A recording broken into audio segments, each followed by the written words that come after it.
think, act, or protect. Hello everyone, this is Ashutosh Jha. Most welcome once again at the platform of Crazy for Accountancy. बोले तो Heavens of Accountancy lecture third आप लोगों का आ चुका है। जो last class में हम लोगों ने बोला था कि कंटिन्यू करना है, वो लेक्चर थर्ड में आ चुका है। सो गाइज प्लीज उसे देखना है, लेक्चर थर्ड को बहुत अच्छे से पढ़ना है, समझना है। का जो पार्टनरशिप विद डेट था, जैसे हम लोगों ने प्लेज लिया था कि हम पार्टनरशिप को दो पार्ट में पढ़ने वाले हैं, पार्टनरशिप विद डेट और पार्टनरशिप विदाउट डेट। तो पार्टनरशिप विद डेट आपको जो एग्जाम के लिए इंपॉर्टेंट है वो है इंपॉर्टेंस ऑफ पार्टनरशिप डेट, ठीक है, registration of partnership deed, advantage of partnership deed और पार्टनरशिप डेट विद कंटेंट। ये 4 पॉइंट आप लोगों के लिए इंपॉर्टेंट है, ठीक है। बीच में फीचर्स है तो आप उसको इग्नोर करना चाहते तो कर सकते हो, कोई इशू नहीं है। ये 4 आपके एग्जाम के लिए बहुत इंपॉर्टेंट है, पढ़ना ही है। एमसीक्यू के क्वेश्चन भी इससे फ्रेंकली पूछा गया, इस बार भी पूछा गया, ठीक है। तो ये पार्टनरशिप विद डेट अपना कंप्लीट हो जाता है। अब हम लोग अपने प्लेस के हिसाब से पढ़ेंगे क्या पार्टनरशिप विदाउट डेट, क्या होता है पार्टनरशिप विदाउट डेट में और कैसे डील करें। तो चले देखिए आज पार्टनरशिप विदाउट पार्टनरशिप डेट। यदि मेरा पार्टनरशिप है और पार्टनरशिप डीड के बिना पार्टनरशिप है, मैंने क्या कहा था, पार्टनरशिप और पार्टनरशिप बिना डीड के हिसाब से है, ध्यान रखना। यहाँ पे पार्टनरशिप है लेकिन पार्टनरशिप डीड अभी तक आपने बनाया नहीं है, तो उस केस में क्या होगा। यदि मैं पार्टनरशिप में हूँ और पार्टनरशिप डीड नहीं बना, तो वहाँ पे मेरा एक ही एक्ट काम करता है और वो एक्ट है मेरा क्या, द इंडियन पार्टनरशिप एक्ट 1932। क्या है मेरे पास यहाँ पे, द इंडियन पार्टनरशिप एक्ट 1932। तो मैंने आपको इसमें थोड़ा सा पीछे का गाइडलाइन बताया था कि ये इंडियन पार्टनरशिप एक्ट 1932 मेरा बाद में आया है।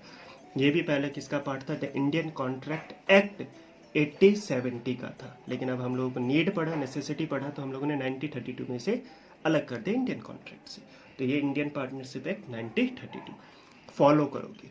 यदि पार्टनरशिप है मेरा और बिना पार्टनरशिप डीड के, तो मैंने क्या कहा, पार्टनरशिप डीड आपका रिटर्न भी हो सकता है, ऑरल भी हो सकता है, लेकिन रिटर्न की ज़्यादा वैल्यू होती है, रिटर्न से फ़ायदे मिलते हैं, लेकिन ऑरल से सिर्फ एक दूसरे के अंदर जो बातचीत आप प्रूव करोगे वही मानी जाएगी। बाकी किसी चीज़ में से एक ने भी टाल दिया तो वो आप लोगों का फेल हो जाएगा। तो वो भी इसी में आ जाता है, पार्टनरशिप विदाउट डीड में आएगा, और वहाँ पे आप यूज़ करोगे इंडियन पार्टनरशिप एक्ट 1932। क्या क्या होगा चेक करते हैं। देखो, यदि पार्टनरशिप डीड है के बिना आपका पार्टनरशिप है, तो वहाँ पे सिर्फ 2 चीज़ आपको मिलेगा, उसके अलावा कोई चीज़ आपको देना नहीं है। क्या क्या मिलेगा देख लेते हैं।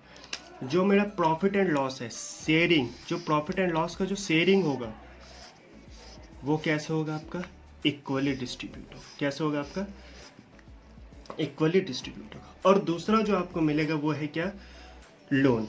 लोन के ऊपर जो इंटरेस्ट है वो, यदि पार्टनरशिप डेट नहीं है और पार्टनरशिप चल रहा है और पार्टनर ने लोन दिया है, तो वहाँ पे पार्टनर को जो इंटरेस्ट मिलेगा लोन पे वो मिलेगा कितना, 6% पर एनम। इसके अलावा पार्टनरशिप डीड के बिना जो पार्टनरशिप चलता है या एग्रीमेंट के बिना यदि पार्टनरशिप चलता है, तो वहाँ पे क्या क्या नहीं मिलने वाला, आपको ध्यान दे रहे हैं। इंटरेस्ट ऑन कैपिटल आप लोग पार्टनर को पे नहीं करोगे, इंटरेस्ट ऑन ड्राइंग पार्टनर पे चार्ज नहीं होगा, रेम्यूनरेशन, ये जो पार्टनर के जो सैलरी है, कमीशन है, वो भी पार्टनर को आप पे नहीं करोगे। क्लियर है सबको, उम्मीद करते हैं सबको क्लियर होगा। क्लियर है यहाँ तक, चलिए। तो क्या पार्टनरशिप, यदि पार्टनरशिप डेट के बिना चलता है तो वहाँ पे इंडियन पार्टनरशिप एक्ट 1932 एप्लीकेबल हो जाएगा। यदि एग्रीमेंट आपका ऑरल है और उस केस में दोनों में से कोई भी पार्टनर अपने बात पे नहीं टिकता, तो वो भी हम लोग मानेंगे कि पार्टनरशिप आपका बिना डेट के है, और उस केस में 1932 ही काम करेगा। सिर्फ 1932 के हिसाब से आपको 2 चीज़ दी जाती है, प्रॉफिट एंड लॉस में प्रॉफिट आपको इक्वली डिस्ट्रीब्यूट मिलेगा, और दूसरा यदि किसी पार्टनर ने लोन दे रखा है तो उसके ऊपर आपको ब्याज मिलेगा 6% पर एनम। इसके अलावा आपको कोई भी चीज़ नहीं मिलेगा, कैपिटल के ऊपर ब्याज, ड्राइंग के ऊपर ब्याज, पार्टनर के सैलरी कमीशन कुछ नहीं मिलेगा। और यदि पार्टनर एडमिट करना चाहता है किसी को तो भी वो एप्लीकेबल नहीं होगा। यदि सारे पार्टनर चाहोगे तो हो जाएगा, लेकिन यदि एग्रीमेंट नहीं बना रखा तो पार्टनरशिप में किसी को आप एडमिट भी नहीं कर सकते। क्लियर है सबको, चलिए। हाँ, तो इंडियन पार्टनरशिप एक्ट 1932 के कुछ अपने प्रोविजंस है जिसके बारे में हम लोग जान लेते। देखो, जनरली जो मेरा पार्टनरशिप फॉर्म होता है वो किसके साथ बनेगा, जो बंदा मेरा 18+ हो, ठीक है, जो बंदा पागल नहीं बिल्कुल ठीक ठाक हो, साउंड माइंडेड हो, क्लियर है। तो मैं पार्टनरशिप सिर्फ उन्हीं बंदे के साथ बना सकता हूँ। यदि पार्टनरशिप 18+ से नीचे होगा तो वो बंदा क्या माना जाता है, माइनर। और यदि कोई बंदा अनसाउंडेड माइंड हो तो उसके साथ पार्टनरशिप आप नहीं फॉर्म कर सकते। अब बात कर लेते क्या कहना चाहता है, प्रोविज़न क्या क्या कहते हैं। देखो, आप माइनर को पार्टनरशिप में एडमिट नहीं कर सकते, माइनर को पार्टनरशिप में आप एडमिट नहीं कर सकते, बिल्कुल सही। हाँ, लेकिन सभी पार्टनर के कहने पे, सभी पार्टनर के कहने पे आप माइनर को एडमिट कर सकते हो, लेकिन किस केस के लिए, सिर्फ और सिर्फ किसके, बेनिफिट ऑफ पार्टनरशिप। पार्टनरशिप में आप माइनर को एडमिट कर सकते हो सिर्फ उसके बेनिफिट के लिए, उसके प्रॉफिट के लिए, बाकी और किसी लाइबिलिटीज़ के लिए आप उसे इंट्रोड्यूस नहीं कर सकते, उसे एडमिट नहीं करोगे। आगे की बात, यदि कोई पर्सन चाहता है, person may be admit as a partner either with the consent of all existing partner और in accordance with the express agreement. देखो, इंडियन पार्टनरशिप एक्ट 1932 सिंपल क्या था, यदि आप लोगों ने एग्रीमेंट में मेंशन कर रखा है कि कोई भी पार्टनर किसी को एडमिट कर सकते हैं तो ठीक है, मोस्ट वेलकम। यदि एग्रीमेंट नहीं बना तो आप उस केस में किसी भी पार्टनर को या किसी भी पर्सन को तब पार्टनर में एडमिट करोगे, किसी पर्सन को आप तब एडमिट करोगे, किस में कर सकते हो एडमिट, पार्टनर में। कब, जब आपके सारे एग्जिस्टिंग मेंबर, कितने, जब आपके सारे एग्जिस्टिंग मेंबर या जितने भी पार्टनर है वो इन सब चीज़ों के लिए तैयार हो जाए। यदि एक ने भी मना कर दिया तो वो बंदा पार्टनर नहीं बन सकता, और यदि एग्रीमेंट में एक्सप्रेस है तो उसके मुताबिक आप कर सकते। उसी तरीके से यदि कोई भी पार्टनर पार्टनरशिप से रिटायर होना चाहता है और आपके बीच में कोई भी एग्रीमेंट नहीं बना हुआ है तो उस केस में क्या होगा, एग्जिस्टिंग पार्टनर, तो पार्टनर में भी रिटायर, पार्टनर रिटायर हो सकता है किससे, फर्म से, किसके through, either with the consent of all the existing partner, जितने भी आपके एग्जिस्टिंग पार्टनर हैं उनके कंसल्ट से, उनसे बातचीत करके वो एडमिट भी करेंगे और उनके बातचीत से उनको बाहर भी कर सकते हैं। और एग्रीमेंट में जो बातें, यदि डीड बना है, एग्रीमेंट बना है, तो उसमें जो बातें लिखा होगा उसके मुताबिक ही मैं या तो एडमिट करूंगा या तो मैं उसे बाहर करूंगा। स्टूडेंट के दिमाग में आएगा, सर ये आपने क्या कर दिया, जब बात ऐसे ही था तो आप उसे एक ही जगह लिख लेते, स्लैश डाल के वहाँ पे रिटायर भी लिख देते। बेटा बिल्कुल सही कह रहा हूँ, मैं मना नहीं कर रहा, लेकिन 1932 में कुछ सेक्शन है, सेक्शन 30 मुझसे कहता है कि मैं माइनर को एडमिट कर सकता हूँ सिर्फ उसके बेनिफिट के लिए। सेक्शन 31 मुझसे कहता है कि पार्टनर के कंसल्ट से मैं किसी को एडमिट कर सकता हूँ और एग्रीमेंट में जो बातचीत है उसके थ्रू। सेक्शन 32 मुझसे कहता है कि किसी पार्टनर को रिटायर, तो यहाँ पे सेक्शन अलग अलग है दोनों के, इसलिए मैंने इसे सेपरेटली लिखा है। और इसके अलावा मेरा सेक्शन 35, सेक्शन 35 क्या कहता है, तो सेक्शन 35 कहता है कि पार्टनरशिप डीड में, पार्टनरशिप डीड में यदि पार्टनर को डिसॉल्व करने का लिखा हो, फर्म को डिसॉल्व करने का लिखा होगा तो मैं उसको डिसॉल्व कर सकता हूँ on the death of partner. यदि अनलेस अदरवाइज, यदि पार्टनर के कहने पे, पार्टनरशिप के कहने पे, यानी कि पार्टनरशिप डेट के मुताबिक हम लोग किसी भी फॉर्म को डिसॉल्व कर सकते हैं पार्टनर के डेथ पे, वो सेक्शन 35 कहता है। लास्ट पॉइंट है अपना इसमें क्या, सेक्शन 69 इंडियन एक्ट 1932 मुझसे कहता है कि फॉर्म का रजिस्ट्रेशन आपके लिए ऑप्शनल है, कंपलसरी नहीं है। तो दोबारा रिपीट कर रहा हूँ, फॉर्म का रजिस्ट्रेशन आपके लिए क्या है, ऑप्शनल है, कंपलसरी नहीं है। बस फर्क इतना है, यदि आप रजिस्ट्रेशन करवाओगे तो फायदा मिलेगा, रजिस्ट्रेशन नहीं करवाओगे तो फायदा नहीं मिलेगा, that's it.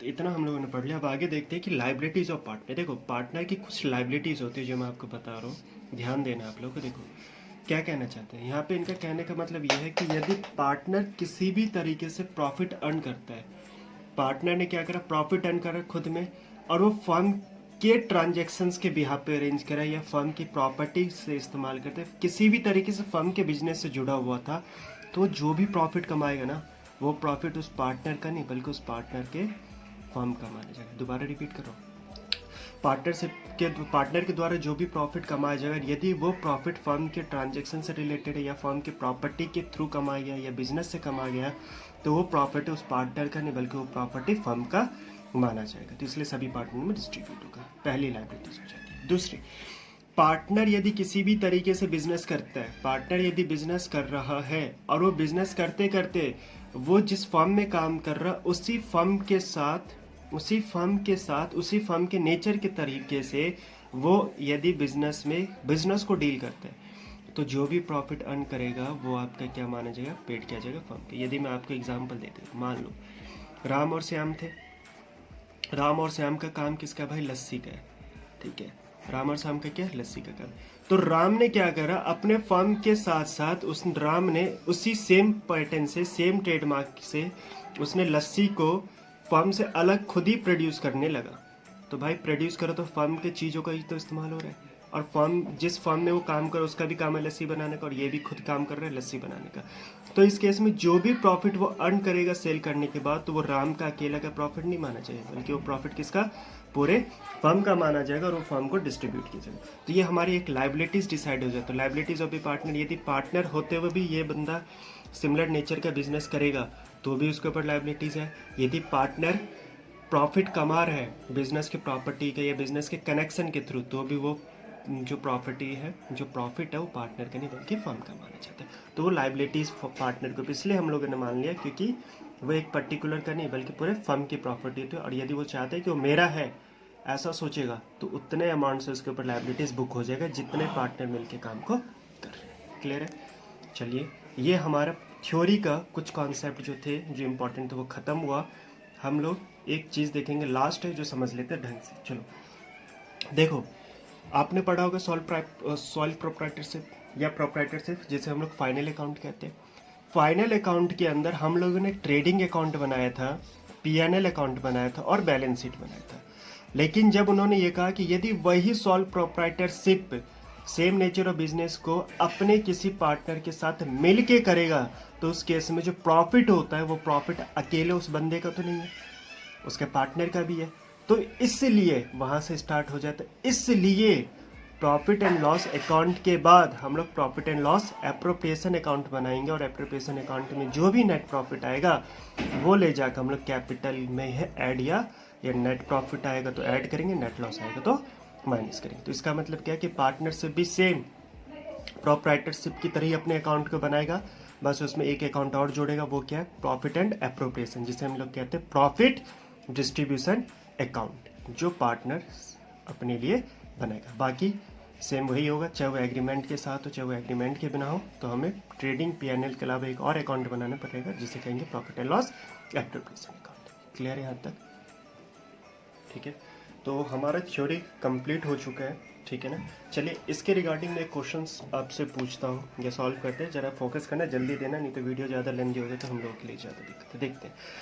Ajay and Ashish decided to run a clinic in slum area, providing free medical advice and also distribute medicine for free of cost. Both of them decided to contribute rupees 1 lakh each as an initial corpus. Should they enter into partnership agreement? Give reason. देखो, उन्होंने क्या कहा कि अजय और आशीष ने ये decide करा कि फ्री में क्या करेंगे, मेडिकल एडवाइस देंगे और उन्हें दवाई बांटेंगे। यदि मैं अपने पॉइंट ऑफ व्यू से आपको आंसर बताऊं तो देखो, यदि फ्री में बंदा काम करो तो पार्टनर नहीं है, सबसे पहली बात। फ्री में काम करो तो पार्टनरशिप में नहीं है। क्लियर है? तो यहाँ पे फ्लॉप हो जाता है। यदि हाँ वो पार्टनरशिप बना के यदि काम को करते, उसके अलावा यदि कोई काम करेंगे तो हम लोग उसे एडवर्टीजमेंट कंसीडर करेंगे। तो वैसे आंसर क्या होगा इसका? नो। ठीक है, आगे। राजेश प्रभु पार्टनरशिप में एंटर्ड हुए और उन्होंने क्या करा, फर्म का नाम रख दिया आरपी एंटरप्राइजेस। ठीक है, पार्टनरशिप डीड उनका रिटर्न में है। राजेश ने इन्वेस्ट किया है ज्यादा कैपिटल प्रभु के कंपेयर में, राजेश ने ज्यादा पैसे लगाए प्रभु के कंपेयर में।